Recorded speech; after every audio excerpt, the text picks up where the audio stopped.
Hello friends இன்னைக்கு நம்ம இந்த ஷார்ட்ஸ் வீடியோல விமால நீங்க எப்படி உங்க ப்ரொஃபைல கம்ப்ளீட் செய்யறது ஆட் பண்றது அப்படிங்கறத பார்க்க போறோம்.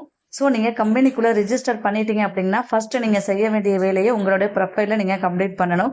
ப்ரொஃபைல நீங்க கம்ப்ளீட் பண்ணாம நீங்க ரீபை பண்ணக்கூடாது. நீங்க 7 நாட்கள்ல எப்போ கம்பெனிக்குள்ள ரிஜிஸ்டர் பண்ணினாலும் நீங்க ரிஜிஸ்டர் பண்ண அடுத்த செகண்டே உங்க ப்ரொஃபைல கம்ப்ளீட் பண்ணிருங்க. அப்பதான் சனிக்கிழமை உங்க ப்ரொஃபைல பார்த்துட்டு அவங்க அப்ரூவல் கொடுப்பாங்க. அதுக்கப்புறம் நம்ம ஞாயிறு திங்கள்ல நம்ம வந்து ரீபை பண்ணிக்கலாம். ஓகே, நான் மேலே கொடுத்துருக்க மெனு ஆப்ஷனை கிளிக் பண்றேன். இப்போ பாத்தீங்கன்னா ஃபர்ஸ்டே நம்மளுக்கு ப்ரொஃபைல் அப்படின்னு ஒரு ஆப்ஷன் கொடுத்துருப்பாங்க, அதை நீங்க கிளிக் பண்ணுங்க. நெக்ஸ்ட் நம்மளுக்கு இந்த பேஜ் வந்துடும். இதுல ஃபர்ஸ்டே பாத்தீங்கன்னா நம்மளுடைய ரெஃபர் லிங்க் இங்கே தான் இருக்கும். இதை தான் நீங்க காப்பி பண்ணி உங்க ஃப்ரெண்டுக்கு ஷேர் பண்ணிக்கலாம். ஒன்ஸ் நீங்க கம்பெனிக்குள்ள வந்துட்டீங்க, உங்க ஐடி வந்து இன்னும் அப்ரூவல் ஆகலை, நான் வந்து ரெஃபர் பண்ணலாமா அப்படின்னு நீங்க வந்து நிறைய பேர் கேட்டீங்க. ஸோ அது ஒன்றும் ப்ராப்ளம் இல்லை. உங்க ஐடி அப்ரூவல் ஆகாம இருந்தாலுமே நீங்க வந்து ரெஃபர் பண்ணிக்கலாம். உங்க ஐடி நீங்க எந்த நாட்கள்ல போட்டாலும் சனிக்கிழமை வந்து அப்ரூவல் பண்ணிடுவாங்க. அப்போ உங்களுடைய ரெஃபர்லையும் சேர்த்து அப்ரூவல் பண்ணிடுவாங்க. ஸோ நீங்க வந்து ஜாயின் பண்ண உடனே ரெஃபரல் எடுக்கவுமே ஸ்டார்ட் பண்ணலாம். ஓகே, மேல பாத்தீங்கன்னா டைரக்ட் அப்ளிகேட் கவுண்ட்னு சொல்லி கொடுத்துருப்பாங்க. நீங்க எத்தனை பேரை ரெஃபர் பண்ணிருக்கீங்க அப்படிங்கிற மாதிரி கொடுத்துருப்பாங்க. ஓகே, நெக்ஸ்ட் இந்த பேஜ் அப்படியே கீழே தள்ளுங்க.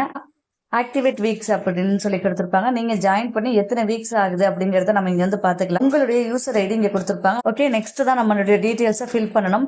இங்க வந்து உங்களுடைய ஆதார் கார்டு பேங்க் அக்கௌண்ட்ல என்ன நேம் இருக்கோ சேம் அதே நேம் தான் நீங்க கொடுக்கணும். உங்களுடைய நெக் நேம்லாம் கொடுக்க கூடாது. அடுத்தது உங்களுடைய ஃபாதர் நேம் இல்லாட்டி உங்களுடைய ஹஸ்பண்ட் நேம் நீங்க வந்து கொடுக்கணும். உங்களுடைய டேட் ஆஃப் பர்த் இங்க வந்து கரெக்டா என்டர் பண்ணுங்க. அதுக்கு கீழே உங்களுடைய வாட்ஸ்அப் நம்பர், உங்களுடைய போன் நம்பர் ரெண்டுமே வேற வேற இருந்தாலும் சரி, இல்ல ஒரே நம்பரா இருந்தாலும் சரி, இந்த இடத்துல கரெக்டா கொடுத்துக்கோங்க. ஓகே, அடுத்தது பார்த்தா நம்ம ஜெண்டர் கேட்பாங்க. நீங்க வந்து ஆனா பெண்ணாங்கிறத சூஸ் பண்ணிக்கோங்க. அதுக்கு கீழே உடல் ஊனமுற்றவங்களா அந்த மாதிரி கேட்பாங்க. நீங்க எஸ் ஆர் நோ கொடுத்துக்கோங்க. நெக்ஸ்ட் வந்து நம்ம ரிஜிஸ்டர் பண்ணப்ப நம்மளுடைய மெயில் ஐடி வந்து டிஃபால்ட்டா அங்கேயே இருக்கும். ஸோ நீங்க வந்து அதை நீங்க ஒன்றும் பண்ண வேண்டாம். அதுக்கு கீழே உங்களுடைய ஆதார் நம்பர் கம்பல்சரி கொடுத்து தான் ஆகணும். ஓகேங்களா? நிறைய பேர் என்கிட்ட கேட்டது என்னுடைய ஆதார் கார்டு கண்டிப்பா கொடுக்கணுமான்னு கேக்குறீங்க. கம்பல்சரி உங்களுடைய ஆதார் நம்பரும் பேன் நம்பரும் கொடுக்கணும். இந்த ஆதார் கார்டோட போட்டோவை வந்து நீங்க வந்து இந்த இடத்துல கொடுக்கணும்னு அவசியம் இல்லை. ஜஸ்ட் நீங்க உங்களுடைய ஆதார் நம்பர், உங்களுடைய பேன் நம்பர் இதை மட்டும் நீங்க கொடுத்தா போதும். அந்த ஆதார் பேன் இமேஜை நீங்க அப்லோட் பண்ண தேவையில்லை. அதுக்கு கீழே பாத்தீங்கன்னா உங்களுடைய கேட்டகரியை வந்து சூஸ் பண்ண சொல்லும். அதை நீங்க இந்த இடத்த வந்து கிளிக் பண்ணுங்க. இல்ல எதை வேணா நீங்க வந்து செலக்ட் பண்ணிக்கலாம். நீங்க பிசினஸ் ரிலேட்டடா இருக்கீங்களா, இல்ல காலேஜ் ஸ்டூடெண்டா, இல்ல ஹோம் மேக்கரா அப்படிங்கிற மாதிரி நம்மளுக்கு நிறைய டீட்டெயில்ஸ் கேட்பாங்க. உங்களுக்கு எது தேவைப்படுதோ அதை நீங்க கொடுத்துக்குங்க. ஓகே, நெக்ஸ்ட் அதுக்கு கீழே பாத்தீங்கன்னா நாமினி நேம்னு சொல்லி கேட்பாங்க. இப்போ நீங்க ஜாயின் பண்ணிருக்கீங்கன்னா உங்களுடைய ஹஸ்பண்ட் இல்லாட்டி ஒய்ஃப், அம்மா அப்பா யார் நேம் வேணா இங்க இந்த இடத்துல நீங்க வந்து கொடுத்துக்கலாம்.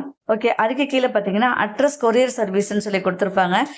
நம்மளுக்கு வாரம் விமால இருந்து ப்ராடக்ட் வரும். ஸோ அதனால கரெக்டா அட்ரஸ் வந்து நம்ம தப்பு இல்லாம கொடுக்கணும். ஏன்னா அவங்க வந்து கொரியர் பண்றதுக்காக தான் இந்த டீட்டெயில்ஸ் கேட்கறாங்க. ஸோ உங்களுடைய அட்ரஸ் டீட்டெயில்ஸை கரெக்டா கொடுங்க. உங்க லேண்ட்மார்க் எது இருந்தாலும் இந்த இடத்துல மென்ஷன் பண்ணுங்க. அதே மாதிரி உங்க சிட்டி, உங்க தாலுகா எல்லாமே ரொம்ப கரெக்டா கொடுங்க. டிஸ்ட்ரிக்ட், அப்புறம் கண்ட்ரில வந்து இந்தியான்னு தான் இருக்கும். ஸோ நீங்க அதெல்லாம் கரெக்டா பார்த்து கொடுத்துக்கோங்க.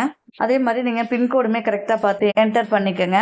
உங்க பேங்க் அக்கௌண்ட் டீட்டெயில்ஸ் எல்லாமே கரெக்டா இருக்கான்னு என்டர் பண்ணிக்கோங்க. கண்டிப்பா உங்க பேங்க் அக்கௌண்ட் டீட்டெயில்ஸ் ஐஎஃப்எஸ்சி எல்லாம் கரெக்டா இருந்தா தான் வீக்லி உங்களுக்கு சேலரி அப்படிங்கிறது கரெக்டா ரிசீவ் ஆகும். அடுத்தது பாத்தீங்கன்னா உங்களுடைய பேமெண்ட் ஆப்ஷன் கேட்டிருப்பாங்க. நீங்க போன்பே வச்சிருந்தாலும் ஜிபே வச்சிருந்தாலும் அந்த நம்பரை வந்து கரெக்டா என்டர் பண்ணுங்க. நெக்ஸ்ட் உங்களுடைய சேஞ்ச் பாஸ்வேர்டு கூட நம்ம பாஸ்வேர்டு சேஞ்ச் பண்ணிக்கலாம். இப்போ நீங்க வச்சிருக்க பாஸ்வேர்டுக்கு வேற பாஸ்வேர்டு சேஞ்ச் பண்ணணுமானுமே நீங்க வந்து சேஞ்ச் பண்ணிக்கலாம். நீங்க இந்த டீட்டெயில்ஸ் மட்டும் கொடுத்துட்டு கீழே சேவ் அப்படிங்கறத கொடுத்துட்டீங்கன்னா போதும், உங்களுடைய ப்ரொஃபைல் வந்து கம்ப்ளீட் ஆயிரும். ஓகே ஃப்ரெண்ட்ஸ், நம்ம இப்படிதான் ப்ரொஃபைல் டீட்டெயில்ஸ் கம்ப்ளீட் பண்ணணும்.